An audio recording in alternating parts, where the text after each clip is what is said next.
Hey guys, it's Alex and welcome back to my YouTube channel. So I had a giant realization at the beginning of college that I am no longer the person that I used to be. So for those of you who don't know, volleyball was definitely like my main personal commitment in high school. Like I would say that the only thing that I've spent as much time on as volleyball is probably playing League of Legends. So to preface this all, I am not like a great volleyball player by any means. Like I was like an average varsity player in high school, but I could like never be a D1 athlete or anything like that. And I completely acknowledge that. But just because of like the sheer amount of time that I felt that I just dedicated to playing the sport, it became like a pretty big part of my identity. Like I just saw myself as a volleyball player. I mean, it wasn't like the only thing I saw myself as, but it was a pretty big part of my identity, and it had been a huge part of my life for all of high school up till college. So rewind to fall quarter, and I needed to decide whether or not I wanted to try out for the club volleyball team at Stanford. So just like a quick insight into how I do things, I really don't like dabbling in things. If I'm going to do something, I want to be committed to it. I want to put time and effort into doing this so I can get better at it, because I'm like a relatively competitive person, to be completely honest. But it's not even just like the competition thing. Like I just don't like doing things casually. Like I don't think I'd really enjoy playing on an intramural team, especially for volleyball, because I'm like just used to a certain level of competitiveness, and like I don't want to play like just casually once a week for fun. I like putting effort into things, and I like getting better at things. Like I don't want to just do things for fun. Like I want to put effort into them and get better at them.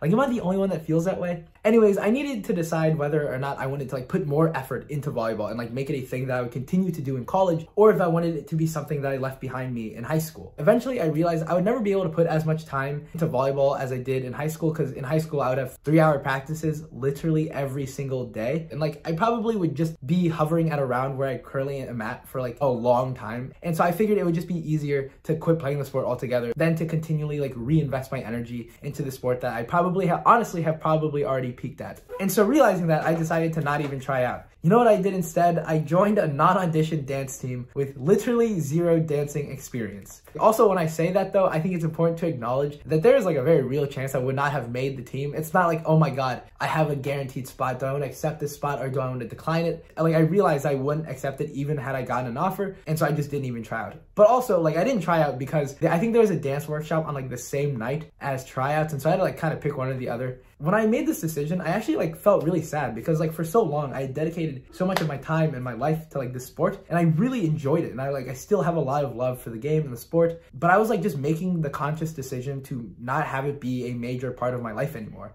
Like I am no longer a volleyball player. Volleyball is just a sport that I used to play. Literally every single day when I'm skateboarding down Stanford's roads and I see like the empty sand volleyball courts just staring at me, taunting me, part of me like imagines what it would be like to still try to like find more people and like to get back into the groove of playing. But I honestly just don't think I have the time for that anymore. And like even back at the beginning of Stanford, when I kind of felt like everything in my life was changing, I was meeting new people, I didn't live at home anymore, and I felt like extra nostalgic. Like I just used to be and do so many things that I am not doing, or I am not any longer. Like I used to be a high schooler, I used to be on the high school debate team, and like I used to work at an ice cream shop. And it's more than just the fact that I'm not doing those things anymore. It's the fact that I'm not the same person that used to do those things, and I never will be again. Like hopefully I will probably not ever have to work at another ice cream shop scooping ice cream for minimum wage. But it's the fact that I am no longer like that 17, 16-year-old kid that had only ever lived in Ohio, that had never really traveled much of the country on his own, and that had just spent so much of his time playing volleyball and debating and caring about like how he did in high school.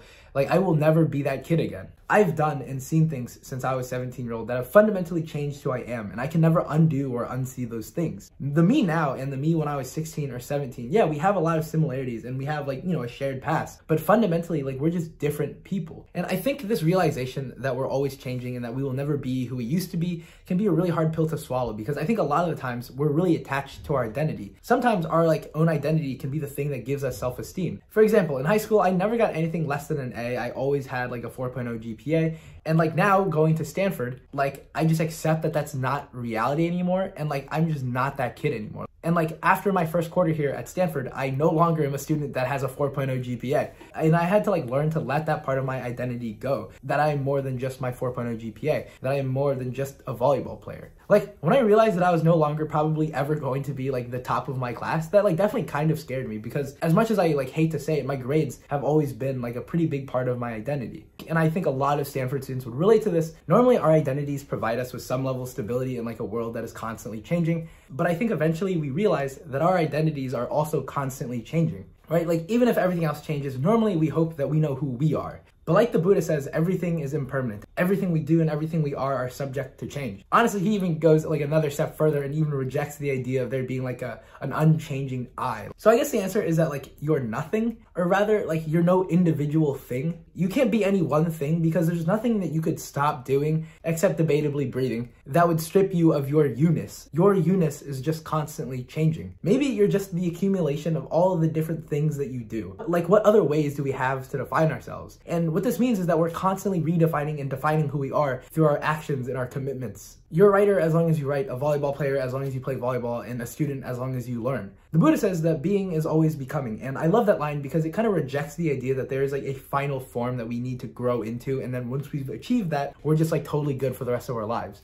But life is a continual process and an active struggle that only ends when we die. So if everything is impermanent, I think the best thing that we can do is to embrace it. Be present and focus on the things that you're doing that define who you are right now. Like right now, I'm a Stanford student, I'm a dancer, I'm a writer, I guess I'm a YouTuber, but I'm not always going to be these things. And that's okay. The future will be different because I'm going to be different. I think that the only thing that we can do is to move forward courageously and to find and seek new ways to grow and develop when we need to. But that doesn't mean we shouldn't stop and mourn the life that we used to have. So I guess this video is honestly just like a really, really long love letter to the person that I was in the past.